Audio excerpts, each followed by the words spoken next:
Eh bien, bonjour à tous. Cette séquence a pour but de vous présenter une analyse de liaison mécanique. Si on sait analyser une liaison mécanique, alors on est capable ensuite d'expliquer le fonctionnement d'un mécanisme en entier. Et c'est ce qu'on vous demande au niveau du bac pro, c'est d'utiliser un outil qui est celui que je vais vous montrer aujourd'hui pour nous présenter le fonctionnement d'un mécanisme. Donc, l'objectif étant défini, voilà ce que je vous donne, la vidéo que vous êtes en train d'écouter.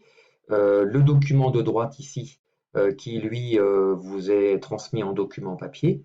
Et puis également un autre document qui est donc le tableau des liaisons, qui est ici, qui recense toutes les liaisons auxquelles vous pouvez prétendre utiliser ou analyser lors de votre examen. Voilà. Alors, moi, ce que je vous demande ensuite, à la fin de cette vidéo, c'est de pouvoir produire un mode opératoire, c'est-à-dire que vous devez pouvoir m'expliquer comment on procède pour analyser une liaison. Donc, vous voyez, ce document, on a le plan d'un étau, parce que c'est un mécanisme qui est assez simple et compréhensible par tout le monde. On va y revenir. Je l'ai ici en modèle numérique 3D, hein, et puis là, je l'ai en vue en plan 2D, qui est déjà colorié. J'ai également là le petit détail de la liaison que nous allons étudier, et puis il faudra expliquer en différentes étapes le mode opératoire qu'on a utilisé pour analyser cette liaison, lui donner un nombre de degrés de liberté et lui donner donc un nom à cette liaison. Voilà. Alors venons-en au plan du mécanisme. Donc voilà, c'est un étau de modéliste.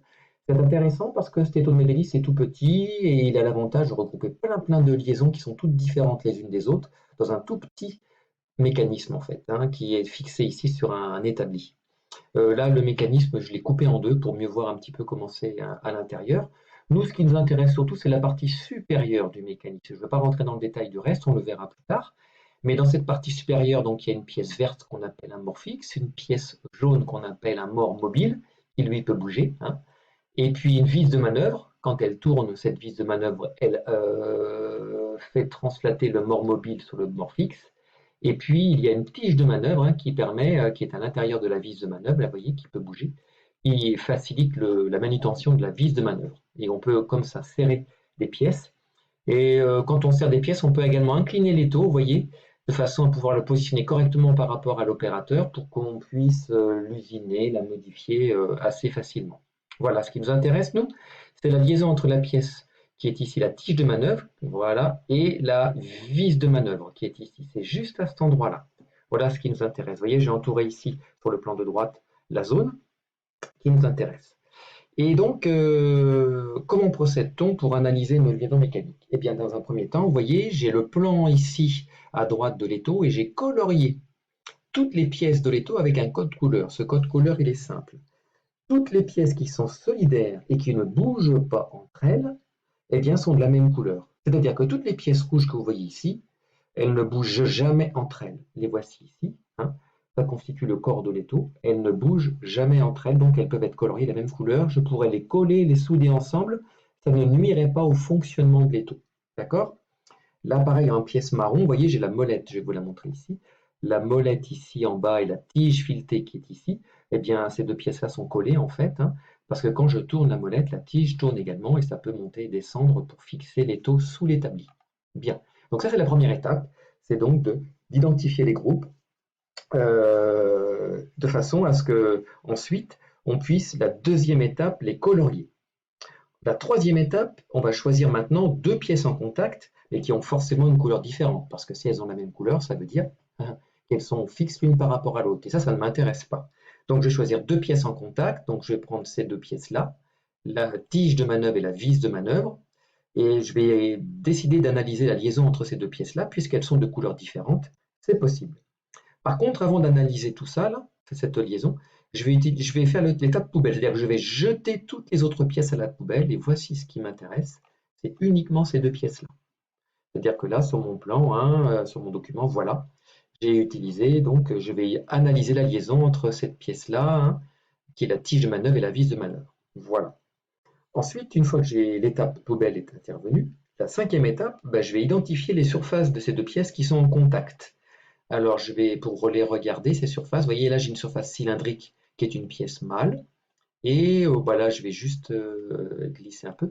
Voilà à l'intérieur, j'ai une surface cylindrique qui est la pièce femelle. Donc je sais qu'en fait, ce sont des surfaces cylindriques qui sont en contact les unes avec les autres. Donc j'ai identifié ces surfaces. La sixième étape maintenant, que je vais maintenant mettre en œuvre, c'est que je vais définir, mais arbitrairement, quelle est la pièce qui est mobile pendant l'étude et quelle est la pièce qui sera immobile pendant l'étude. Alors moi, j'ai décidé que la plus grosse ne bougerait pas. Donc pendant toute mon étude que je vais amener maintenant, eh bien, je vais dire qu'il n'y a que cette pièce-là qui peut bouger. L'autre ne peut pas bouger.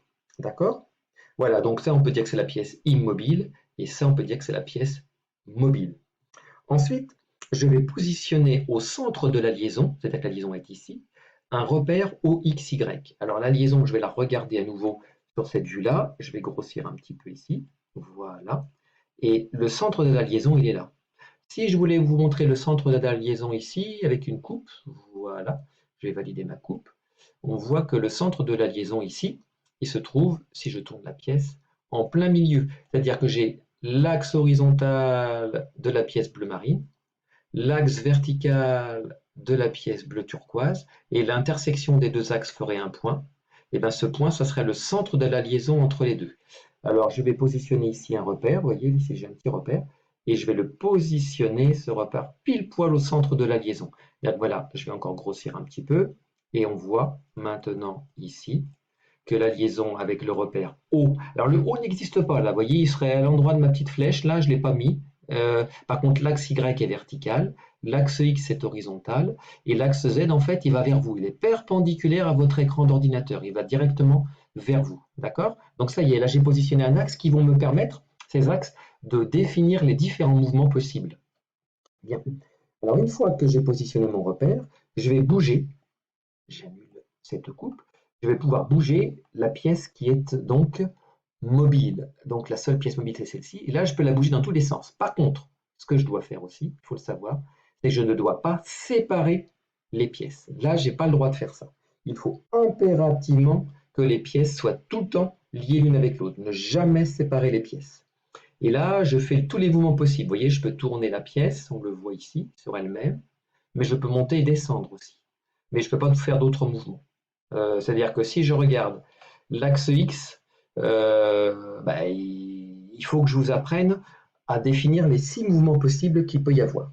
En fait, pourquoi j'ai mis ces 3 axes? Parce que sur l'axe X, je peux faire une translation le long de X ou une rotation autour de X, une translation le long de Y, la voilà, la translation le long de Y, et une rotation autour de Y, la voilà, la rotation autour de Y. Et puis je pourrais faire une translation le long de Z ou une rotation autour de Z. Donc vous voyez, j'ai que 6 mouvements possibles à faire. Et parmi les 6 mouvements possibles à faire, finalement, si je ne sépare pas ces deux pièces, je n'ai que 2 mouvements possibles, que la translation le long de l'axe Y et que la rotation autour, vous voyez là-haut le petit plat, autour de l'axe Y. Donc finalement, sur les 6 mouvements possibles, je ne peux en faire que 3. D'accord? Donc si je fais la somme de mouvements, je ne peux faire que 2 mouvements. Donc, le premier mouvement et le deuxième mouvement. Donc, 2 mouvements sur les 6 possibles. Donc, j'ai 2 degrés de liberté sur les 6 possibles. Donc, maintenant que je sais ça, je vais regarder, c'est une liaison qui me permet d'avoir 2 degrés de liberté. Je vais regarder dans mon tableau, que je vous ai montré tout à l'heure, voilà mon tableau, et je vais chercher dans la degré de liberté, dans la colonne ici, qui est la colonne de total des degrés de liberté, celle où il y a un 2. Donc là, il y a 0 degré, là, il y a 1, je vais peut-être grossir un petit peu, là, il y a 1 degré de liberté, là, il y a 1 degré de liberté, là, il y a 1 degré de liberté, ah, là, il y a 2 degrés de liberté, et là, il y a 3 degrés, 4 degrés, 5 degrés. Donc, c'est forcément une pivot glissant. Et ces 2 degrés de liberté, vous voyez, on les sépare en translation et rotation. C'est-à-dire que ces 2 degrés de liberté, c'est 1 plus 1. Une translation plus une rotation est égale à 2 degrés de liberté. C'est-à-dire que là, j'ai fait effectivement une translation, une rotation, une translation, une rotation égale 2 degrés de liberté. Donc voilà en fait la liaison qui m'intéresse. Je peux lui donner un nom, pivot glissant. Je peux lui donner également un nombre de degrés de liberté, 2 degrés de liberté.